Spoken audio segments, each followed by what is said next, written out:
Hey everyone, welcome back to another Tic Tac Taiko. Today I've got a fun Bachi trick called the Twirl Toss, and it looks like this.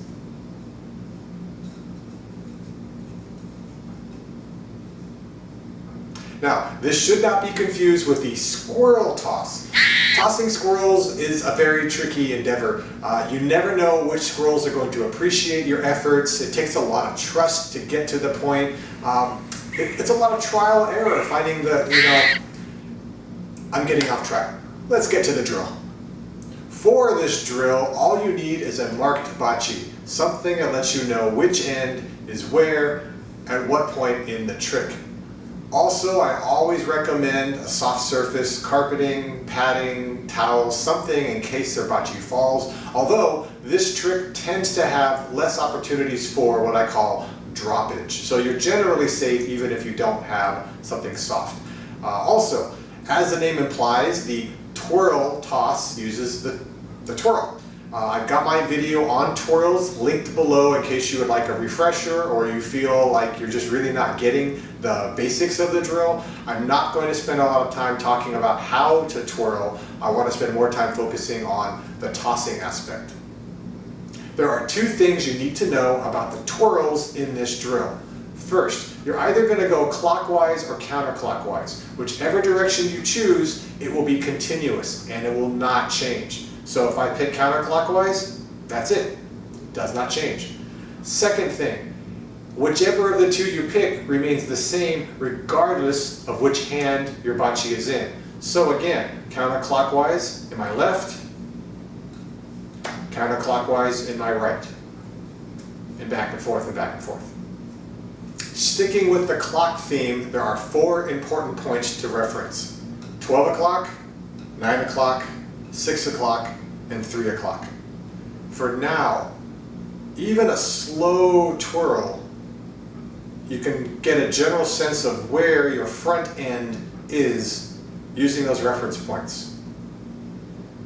But step 0, which is where we are now, I want you to get to 12, transfer, other hand. And a couple of times through, stop, transfer, other hand. Now when I say transfer, I don't mean toss, I don't mean throw, I don't mean fast, I mean stop, grab the other bachi and your other fingers, transfer. This is step 0. There's nothing here except getting used to the rotation and the transfer.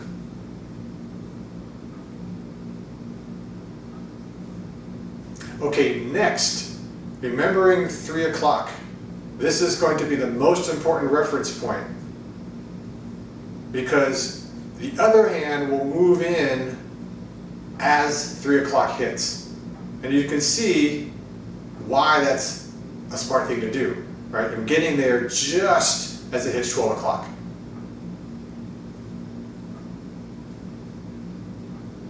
Boom. Once you're here, same transfer, nothing fast, no throwing. And again, the other hand, same thing, 3 o'clock on this side. There it is, there it is, there it is, there it is, go. Transfer. And just get used to that for a while. You can do this fast if you want. You just have less time. Okay, not great, but going slow is going to make it easier to get the feel of this drill. Bonk. I'm remembering 3 o'clock, 3 o'clock, 3 o'clock, 3 o'clock. 3, 3, 3, 3. Get comfortable with this because this is a huge part of the drill. The next step, pretty much the same thing, but when you're transferring, let it roll. Maybe even roll and drop. Maybe even roll on top of the fingers. Doesn't really matter, but rather than stop and grab, you're trying to let it get out of your hand a little bit. Still, stopping when you've grabbed it and then starting again. The transfer is more important than the continuation. And you'll find that it's different going from one hand to the other, always will be. In some ways, this hand for me is easier because I'm sort of throwing it with momentum, and this hand in a way is harder because I'm throwing it away from the momentum. But you'll figure this out as you do it. Even slowly, it's still very easy to do. Remembering 3 o'clock is what you're aiming for on both hands. This drill is all about flow. And at this point in the drill, you have all the tools you need to have a really good flowing drill. So keep working on the twirl, trying it slow. You can try it fast, you can try it really fast, but you'll find that there is a relatively small window in which you can have your speed and still be able to transfer. Too fast and it's not going to work. Too slow and it's going to be difficult. You'll figure this out on your own. Also, be aware of where the bachi lands or sits between your index finger and thumb. You might find it's really hard to twirl here, you might find it's really hard to throw here, so work on getting it caught in the place you want, or if that's really difficult, work on moving it somehow as you twirl it. This is totally possible. Again, doing it slower is a really good way to do this. And then finally, you want the hands to be somewhat apart, but there's a point where it's ridiculous. When they're out here, you're no longer doing a twirl toss, you're doing something else. I can't think of a clever name for it. Again, this is flow, and flow is only going to happen in a certain amount of space. So for me, this is kind of my ideal, and you'll figure out what works for you. Another thing to play around with is how many times you're rotating the bachi. So in general, 2 or 3 for me is about when I toss it. Sometimes I'll do a 2 on one hand and a 3 on the other. Doesn't really matter, but you can play around with 1. It may not be a great idea, but this is when you start to really work on your dexterity because all kinds of weird things happen. Maybe even a half. Okay, this is no longer quite the original drill, but you can see where you can play with this and have some fun.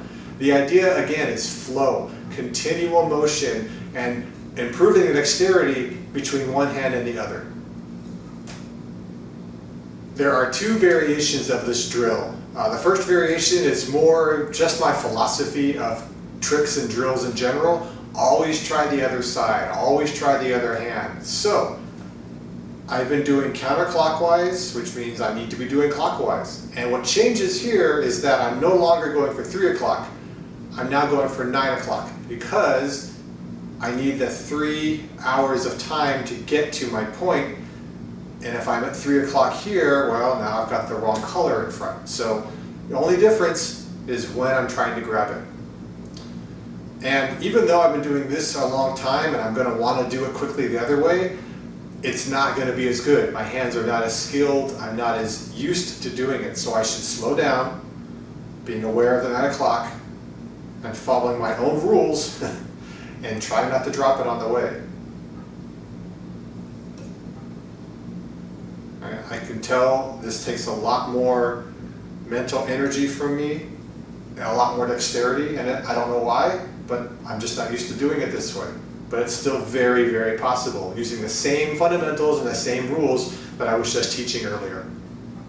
For the final variation, instead of going from blue to blue, catch blue to blue, we're going to switch. So we start with blue, and then when we transfer, we're going to transfer and have red on the other side.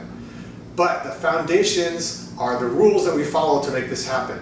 Remember, if I'm going counterclockwise, when I hit 3 o'clock, that's when I try to grab. And that applies to whether it's blue I'm aiming for or red.